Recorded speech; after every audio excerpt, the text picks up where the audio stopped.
दोस्तों, भारत की धरती केवल सभ्यता और संस्कृति की जननी नहीं, बल्कि हजारों वर्षों से छिपे हुए आयुर्वेदिक रहस्यों की भी धरोहर रही है। हमारे चारों ओर ऐसे असाधारण पौधे मौजूद हैं जिन्हें हम अक्सर अनदेखा कर देते हैं, परंतु जिनमें छिपा है चमत्कारी जीवन शक्ति का स्रोत। इन पेड़ों और झाड़ियों को हम भले ही खरपतवार या घास समझ लें, लेकिन हमारे पूर्वजों ने इन्हीं वनस्पतियों के माध्यम से स्वास्थ्य, सौंदर्य और यहां तक कि धातुओं के निर्माण का रहस्य भी खोजा था। आज प्राचीन ज्ञान दर्पण के माध्यम से मैं आपको एक ऐसे रहस्यमयी और दिव्य पौधे के बारे में बताने जा रहा हूं, जिसकी महिमा न केवल आयुर्वेदाचार्यों ने, बल्कि ऋषि मुनियों और सिद्ध योगियों ने भी खुले दिल से स्वीकार की है। यह कोई साधारण पौधा नहीं है। इसका रस इतना शक्तिशाली है कि पुराने समय के साधक इससे शुद्ध चांदी तक का निर्माण कर लिया करते थे। और यही नहीं, एक विशेष सामग्री में इस रस को मिलाया जाए तो वही पदार्थ तुरंत सोने की तरह चमकने लगता है। अब सोचिए, जिस पौधे को आज लोग झाड़ी समझकर उखाड़ फेंकते हैं, वही कभी राजवैद्यों और तपस्वियों के प्रयोगों का मुख्य आधार हुआ करता था। दुर्भाग्यवश आधुनिक जीवन की भाग दौड़ में हमने इन प्राचीन रहस्यों से दूरी बना ली है, लेकिन यह ज्ञान आज भी जीवित है। बस जरूरत है उसे पहचानने की, उसे अपनाने की। यह पौधा न केवल धातुओं के रहस्य खोलता है, बल्कि यह शरीर की रोग प्रतिरोधक क्षमता, मानसिक ऊर्जा और आयुर्वेदिक चिकित्सा के क्षेत्र में भी अमूल्य है। आज हम आपको बताएंगे कि इस पौधे की पहचान कैसे करें, इसका उपयोग कैसे करें और कौन सी वह सामग्री है जिससे यह चमत्कारिक रूप से क्रिया करता है। यह कोई तुक्का या कहानी नहीं, यह वह रहस्य है जो हमारे ग्रंथों में छिपा है और जिसे आज प्राचीन ज्ञान दर्पण आपके समक्ष लेकर आया है। यदि आप इस जानकारी को पूरा और ध्यान से सुनते हैं, तो न केवल आपके ज्ञान में वृद्धि होगी, बल्कि यह आपके जीवन की दिशा भी बदल सकती है। तो आइए, उस शक्ति को पहचानिए जो धरती मां की गोद से निकलती है। उस दिव्य वनस्पति को जानिए जो हजारों वर्षों से मानव कल्याण के लिए उपेक्षित पड़ी रही है। यह वही जड़ी है जिसे पहले केवल गुरुकुलों और आश्रमों में सीमित रखा गया था, पर अब वह आपके सामने है। अगर आपको यह ज्ञान उपयोगी लगे तो कृपया इस वीडियो को पसंद करें, प्राचीन ज्ञान दर्पण से जुड़े रहें और नीचे कमेंट में जय धन्वंतरी भगवान लिखें, ताकि यह दिव्य चिकित्सा ऊर्जा आपके जीवन को भी स्पर्श कर सके। दोस्तों, आज हम जो प्रयास कर रहे हैं वह सिर्फ एक वीडियो बनाने का नहीं, बल्कि भारतवर्ष की उस खोती हुई विरासत को पुनः जीवित करने का है, जिसे हमारे पूर्वजों ने हजारों वर्षों में साधा था। हम चाहते हैं कि आयुर्वेद का वह दिव्य ज्ञान जो कभी भारत की आत्मा था, फिर से हर घर तक पहुंचे। जिस तरह से आज विज्ञान के नाम पर परंपरा को भुलाया जा रहा है, वह चिंताजनक है। लेकिन हम प्राचीन ज्ञान दर्पण के माध्यम से लगातार यही संकल्प लेकर चल रहे हैं कि हमारी धरती की वनस्पतियों का वह अलौकिक रहस्य फिर से उजागर किया जाए। और आप यह बात अच्छे से जान लीजिए, सोना बनाने की जो विधियां हैं, जो प्रक्रियाएं हैं, उन्हें कोई साधारण व्यक्ति कभी प्रकट नहीं करेगा। यही कारण है कि भारत को सोने की चिड़िया कहा गया। पहले के राजा महाराजा, संत महात्मा, योगी, ये सभी किसी न किसी रूप में इस दिव्य विद्या से जुड़े थे। आपने इतिहास में पढ़ा होगा, सोने की किले, रथ, सिंहासन, यहां तक कि हाथियों पर भी सोने की माला लटकती थी। क्या यह सब केवल व्यापार का परिणाम था? नहीं दोस्तों, यह उस रहस्यमय विधा का फल था जिसे अब धीरे धीरे छिपा दिया गया। और अब मैं आज आपको जिस पौधे से परिचय करवाने जा रहा हूं, वह कोई साधारण पौधा नहीं है। उसका नाम है रद्धवल्ली। कुछ लोग इसे कुनु कहते हैं, कहीं इसे बिंबी, महाराष्ट्र में इसे धोला के नाम से जाना जाता है। इस पौधे के फल से जहां एक और स्वादिष्ट सब्जी बनाई जाती है, वहीं इसकी एक विशेष प्रजाति ऐसी भी है जिसका रस यदि विशेष विधि से प्रयोग किया जाए तो तत्काल स्वर्ण निर्माण की क्रिया में सहायक हो सकता है। आप सोचेंगे कि क्या यह संभव है? तो मैं स्पष्ट कर दूं, यह सिर्फ संभव नहीं बल्कि प्रमाणित है। लेकिन इसका सही ज्ञान केवल उसी को मिलता है जो तप, श्रद्धा और संयम के मार्ग पर चलता है। यह कोई आम बाजारू उपाय नहीं, यह एक शास्त्रीय रहस्य है जिसे केवल योग्य ही समझ पाते हैं। हम हर वीडियो में यही कहते हैं, प्रकृति में कोई भी चीज व्यर्थ नहीं है।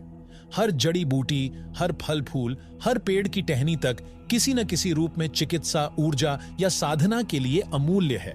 जिस तरह कोयला यदि समझ में आए तो हीरा बन जाता है, वैसे ही यदि कुनू के असली स्वरूप को जान लिया जाए तो यह केवल सब्जी नहीं, एक वरदान बन जाता है।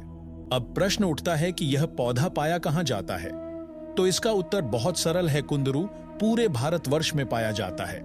चाहे आप उत्तर भारत से हों, दक्षिण, पूरब या पश्चिम से, हर राज्य में इसकी किसी न किसी रूप में उपस्थिति है, लेकिन हर जगह इसे एक अलग नाम से जाना जाता है। इसी से जुड़ी हमारी आपसे एक विनती है, आप हमें कमेंट में जरूर बताएं कि आपके क्षेत्र में इसे क्या कहते हैं। यह जानकारी सिर्फ हमारे लिए नहीं, उन लाखों लोगों के लिए भी है जो कमेंट पढ़कर खुद का ज्ञान बढ़ाते हैं। आपका एक कमेंट कई लोगों के लिए राह खोल सकता है और हमारी परंपरा की यह विरासत आपके शब्दों से ही पुनः जीवित हो सकती है। इसलिए आगे भी प्राचीन ज्ञान दर्पण से जुड़े रहे, इस ज्ञान को फैलाएं और आइए मिलकर उस भारत को फिर से बनाएं जहां ज्ञान ही सबसे बड़ा खजाना था। दोस्तों, आपके द्वारा किया गया एक कमेंट न जाने कितनों के जीवन को बदल सकता है, क्योंकि जब आप कोई नाम या अनुभव साझा करते हैं तो दूसरे लोग भी उससे सीखते हैं और जुड़ते हैं। अब चलिए आगे बढ़ते हैं उस दिव्य पौधे की ओर जिसकी तुलना अक्सर खीरे से की जाती है। क्यों?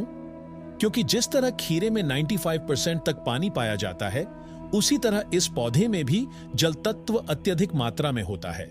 यही कारण है कि इसकी प्रकृति ठंडी मानी जाती है। जिन लोगों का शरीर गर्म तासीर वाला होता है, उनके लिए यह एक प्राकृतिक ठंडक देने वाला वरदान बन जाता है। अब बात करते हैं इसके उन आयुर्वेदिक लाभों की जिनकी जानकारी बहुत कम लोगों को है।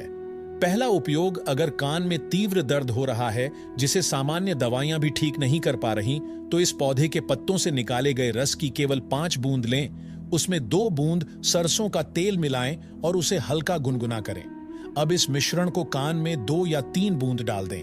दोस्तों, यह प्रयोग इतना प्रभावी है कि भयानक से भयानक कान दर्द एक ही बार में झड़ से खत्म हो जाएगा।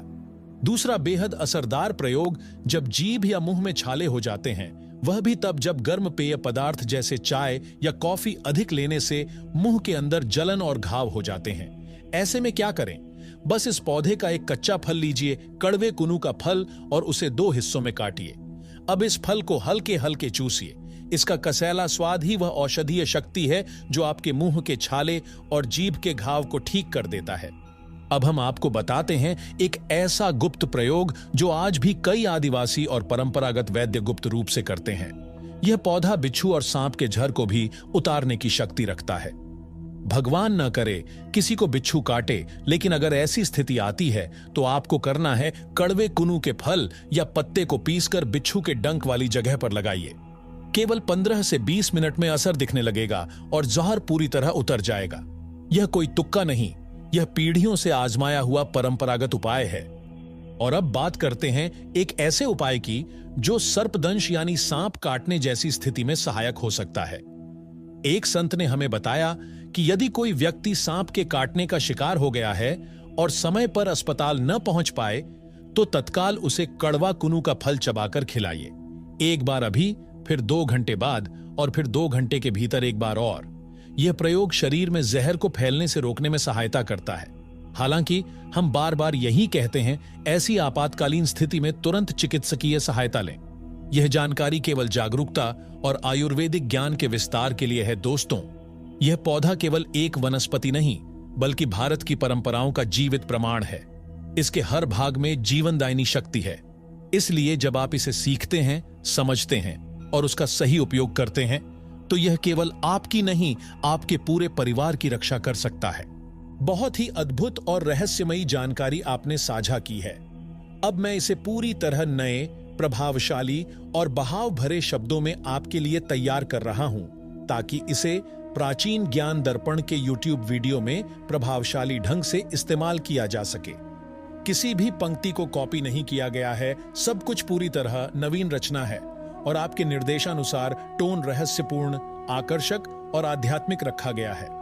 दोस्तों, अगर आप ध्यान से समझें तो यह केवल एक आयुर्वेदिक जानकारी नहीं, बल्कि जीवन बदल देने वाली शक्ति है। यह ज्ञान न सिर्फ आपके दुखों को कम कर सकता है, बल्कि आपको ऐसा कौशल दे सकता है जिससे आप स्वयं वैद्य बनकर दूसरों का उपचार भी कर सकते हैं।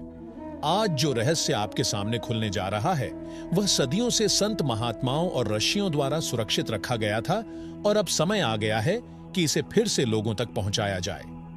अब बात करते हैं कड़वे कुंदरू के एक और आश्चर्यजनक प्रयोग की। यदि आपके दांतों में असहनीय पीड़ा है, दांत सड़ गए हैं, कीड़े लग गए हैं या भीतर से टपकने जैसा दर्द है, तो बस उस क्षेत्र में कड़वे कुंदरू को पीस कर रखें। वहां हल्का दबाव डालिए। दांतों का दर्द, कीड़े, बस सब कुछ झड़ जाएगा जैसे तेज हवा में सूखे पत्ते। अब अगला प्रयोग बच्चों के लिए अमूल्य है। कई बार बच्चों को पेट में कीड़े हो जाते हैं, वे बेचैनी से रोते हैं, खाना नहीं खाते, कमजोरी आ जाती है। ऐसे में आधा कड़वा कुंदरू का फल यदि चबाकर खिला दिया जाए तो पेट के कीड़े नष्ट हो जाते हैं और बच्चा राहत महसूस करता है। यह कोई आम उपाय नहीं, पीढ़ियों से चली आ रही आयुर्वेद की गुप्त परंपरा है। अब दोस्तों, हम उस सबसे बड़े रहस्य की ओर बढ़ते हैं जिसका उल्लेख प्राचीन ग्रंथ वनस्पति शास्त्र में स्वयं भगवान शंकर ने परशुराम को किया था। यह है स्वर्ण निर्माण की विधि। यह कोई कल्पना नहीं बल्कि दिव्य विज्ञान है जो वेदों की गहराइयों में छिपा है। भगवान शिव परशुराम से कहते हैं, हे वीर परशुराम, अब मैं तुम्हें एक ऐसा रहस्य सुनाता हूं जो युगों से छिपा है। वे कहते हैं, कटु स्वाद और रक्त बीज वाली रिद्धिवल्ली, यानी वह लता जिसका स्वाद कड़वा हो और बीज लाल हो, वही इस प्रयोग के लिए उपयुक्त है। यानी जिस कड़वे कुनु या बिंबी के बीज रक्तवर्ण हो, वह सोना निर्माण के लिए योग्य है। आमतौर पर घरों में जो कुनु मिलता है उसके बीज सफेद होते हैं, लेकिन जिसमें लाल बीज हो वही उस रहस्यमयी प्रयोग का हिस्सा बन सकता है। इस पौधे की लता से रस निकाला जाता है, फिर शुद्ध सफेद रंग के तांबे को अग्नि में द्रवित किया जाता है और उस पिघले हुए तांबे में जैसे ही इस रस को मिलाया जाता है, वह तांबा तत्काल गांग नामक उच्चतम कोटि का स्वर्ण बन जाता है। यह गांग सोना केवल पवित्र ही नहीं बल्कि देवताओं द्वारा स्वीकार्य माना जाता है। जैसे गंगा की निर्मलता, वैसे ही इस स्वर्ण की दिव्यता। इतना ही नहीं, भगवान शिव ने यह भी बताया, यदि रांगा लीड को पिघलाकर उसमें इस कड़वे कुनु के रस को मिलाया जाए तो वह चांदी में परिवर्तित हो जाता है, और यदि उस बनी हुई चांदी को इसी पौधे के रस के साथ एक दिन तक घिसा जाए, खरल किया जाए, तो वह चांदी वेदक बन जाती है। इसका अर्थ है वह धातु फिर किसी भी अन्य धातु को अपने में समाहित कर सकती है, जैसे तांबा, लोहा, रांगा। इस प्रक्रिया का अगला चरण और भी चमत्कारी है। उस चांदी को जब किसी भी द्रवित धातु में मिलाया जाता है तो वह धातु किरण वेदी बन जाती है, यानी सूर्य की किरण जैसी चमकदार, अत्यंत तेजस्वी। कल्पना कीजिए, एक ऐसा रस, एक ऐसा पत्तों से निकला तरल जो किसी साधारण धातु को स्वर्ण बना दे, चांदी बना दे और जीवन की दिशा ही बदल दे। लेकिन एक बात हमेशा याद रखें, यह कुनु या रक्त बीज वाली रिद्धिवल्ली आम नहीं है। यह आपको बाजार में नहीं मिलेगी। यह गहरे जंगलों में विशेष स्थानों पर पाई जाती है। आपको इसे ढूंढना पड़ेगा। आपके घरों में जो कुनु है वह इसका केवल सामान्य रूप है। आपको उस रहस्यमयी प्रजाति की खोज करनी होगी जिसके बीज रक्तवर्ण हो। जो व्यक्ति इस वीडियो को सच्चे दिल से सुनता है, समझता है और शिव भक्ति के साथ अपने जीवन में इसे उतारता है, उसके जीवन से न केवल दरिद्रता समाप्त होती है बल्कि पितृदोष, ग्रह बाधा और जन्म जन्मांतर के कष्टों से मुक्ति भी मिलती है। हर हर महादेव, जय शिव शंभू। यदि यह दिव्य जानकारी आपके भीतर चेतना जगा रही है तो वीडियो को अभी लाइक कीजिए, कमेंट में ओम नमः शिवाय लिखिए और प्राचीन ज्ञान दर्पण से जुड़े रहिए, क्योंकि यहां हर जानकारी केवल एक वीडियो नहीं बल्कि एक साधना है, एक पुनर्जन्म है।